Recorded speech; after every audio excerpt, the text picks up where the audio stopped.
کرتا ہوں. انہوں نے کہا کہ وہ نکاح خان نکاح پڑھانے آئے سالی کا، تو کہا جو مہر اس کو 2% دے دیجئے گا، تو انہوں نے ناراض ہو کے اس کو بھگا دیا. تو کیا حکم شرع ہوگا؟ دیکھیں دینا جائز تھا. اب یہ عرف بن چکا ہے ہمارے یہاں کہ نکاح خان آتا ہے باقاعدہ فیس لیتا ہے. بہتر یہ ہے کہ طے نہیں کرنی چاہیے، لوگ اس کو دیں خود اپنی خوشی سے، بہتر ہے. لیکن یہ لینا کوئی حرام یا ناجائز نہیں ہے. آپ شادی کی رسومات میں سینکڑوں اخراجات کرتے ہیں. اگر ایک آدمی ٹائم نکال کر آیا ہے، وہ پورا آپ کا پروسیس بھی کرتا ہے، نکاح نامہ بھرتا ہے، سب کچھ کرتا ہے، اپنا ٹائم لگاتا ہے، اس کو پیسے دیتے ہوئے کیوں آپ کو یہ یاد آیا کہ جنازے میں اتنا % اور فلاں میں اتنا % دے دیتے اس کو، بیچارہ اپنا ٹائم نکال کر آیا ہے.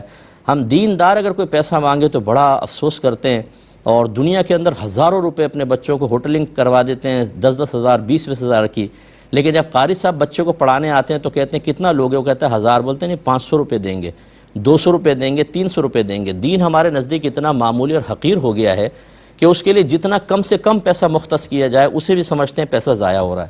اور دنیا کے لیے بچے نے او لیول اے لیولز کی ٹیوشن پڑھانی ہے تو کتنا جی پیسے ہیں؟ 25,000 30,000 سیلریز لے رہے ہیں اور اس کو دے رہے ہیں وہ. تو ذرا غور کریں، اس طرح نہ کیا کریں.